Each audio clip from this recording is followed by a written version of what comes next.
Assalamualaikum warahmatullahi wabarakatuh.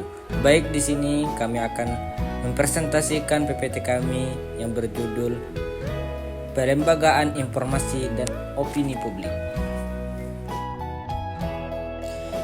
Yang pertama, pelembagaan informasi.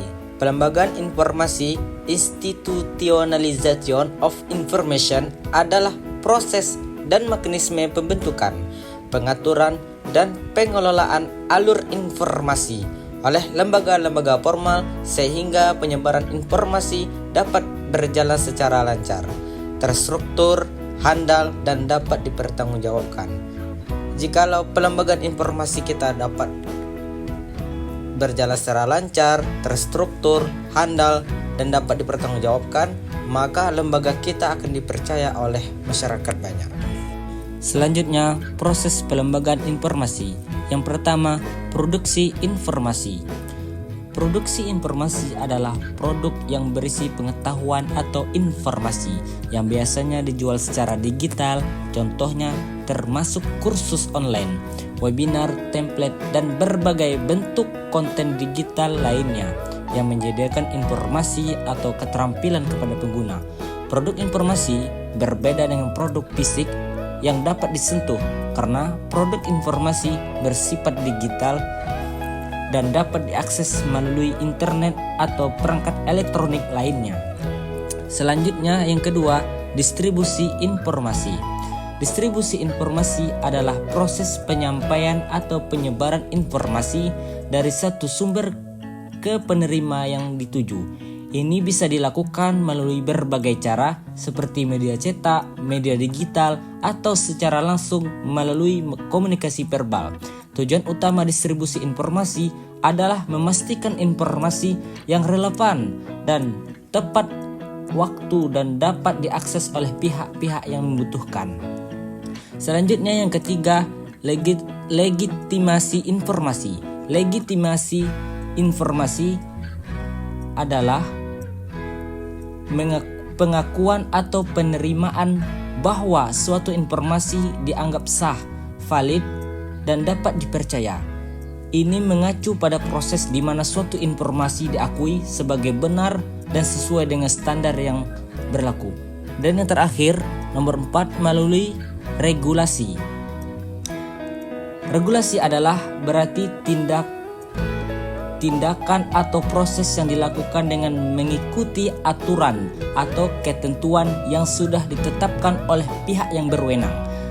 Regulasi ini bertuju untuk mengatur, mengendalikan, atau mengawasi suatu kegiatan atau perilaku dalam suatu bidang tertentu. Baiklah teman-teman, saya Mahira. Saya akan melanjutkan penjelasan dari saudara Robi, yaitu B. Opini publik. Opini publik adalah sikap, pandangan, atau kecenderungan berpikir yang dipegang bersama oleh sekelompok masyarakat tentang suatu isu, kebijakan, atau fenomena sosial politik. Nah, ciri-ciri utamanya ada 3. Yang pertama, kolektif. Kolektif bukan sekedar opini individu nih teman-teman, melainkan konsensus atau mayoritas pendapat yang terbentuk melalui interaksi sosial dan komunikasi massa. Yang kedua, dinamis. Dinamis dapat berubah seiring waktu, dipengaruhi oleh paparan media atau agenda setting, cara penyajian isu atau framing, serta diskusi publik atau offline maupun online. Nah, yang ketiga yaitu terukur. Terukur dapat diamati dan dianalisis lewat survei opini, polling media, analisis sentimen di media sosial atau forum-forum publik. Selanjutnya ada pembentukan opini publik nih teman-teman. Opini publik terbentuk melalui interaksi antara informasi yang diterima dan interpretasi individu terhadap realitas sosialnya. Media berperan penting dalam 1. Menentukan framing suatu isu atau bagaimana isu tersebut dipersepsikan. Yang kedua, meningkatkan visibilitas isu tertentu. Yang terakhir, mengabaikan isu-isu lain yang dinilai tidak penting atau tidak menguntungkan pihak tertentu. Nah, dalam dunia digital, media sosial mempercepat pembentukan opini, namun juga meningkatkan potensi polarisasi karena adanya echo chamber atau ruang gemah informasi. Nah, selanjutnya nih teman-teman, yaitu C, pentingnya pelembagaan informasi dan opini publik. Pentingnya pelembagaan informasi dan opini publik meliputi 1. Demokrasi. Informasi yang akurat dan terbuka merupakan dasar bagi partisipasi masyarakat dalam proses demokrasi. Opini publik yang terbentuk melalui diskusi dan pertimbangan yang rasional juga penting untuk pengambilan keputusan publik. Yang selanjutnya ada pembangunan.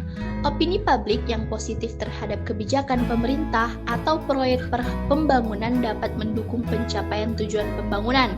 Informasi yang tepat juga penting untuk mengelola risiko dan tantangan pembangunan. Yang ketiga, solidaritas sosial.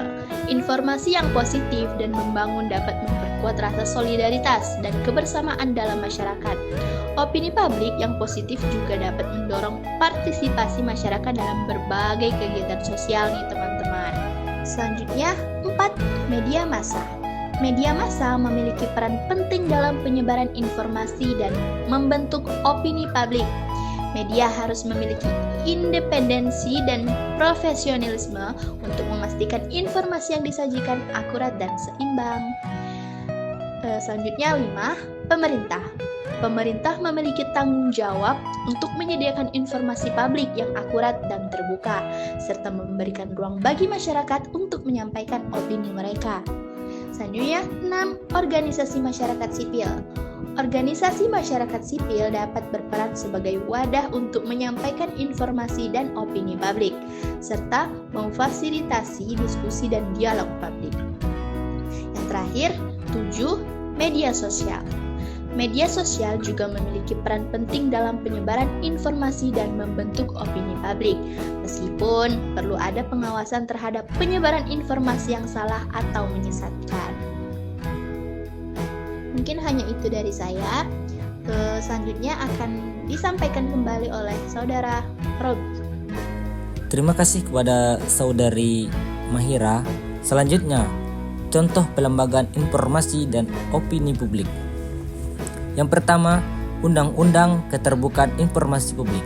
Undang-Undang Keterbukaan Informasi Publik atau disebut KIP merujuk pada Undang-Undang Nomor 14 Tahun 2008 tentang KIP. Undang-undang ini menjamin hak setiap orang untuk memperoleh informasi publik dan mengharuskan badan publik, lembaga pemerintahan, dan badan hukum publik untuk menyediakan dan melayani permintaan informasi tersebut.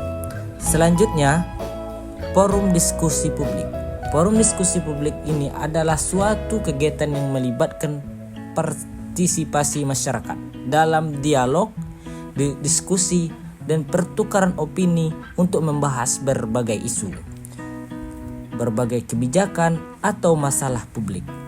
Tujuannya adalah untuk meningkatkan kualitas pelayanan publik, membangun konsensus, dan memastikan bahwa kebijakan yang dibuat selaras dengan kebutuhan dan aspirasi masyarakat. Selanjutnya yang terakhir, media massa yang profesional. Mungkin itu saja yang dapat kami sampaikan. Kalau ada kata-kata salah, kami mohon maaf. Wallahul muwaffiq ila aqwamit thoriq. Wassalamualaikum warahmatullahi wabarakatuh.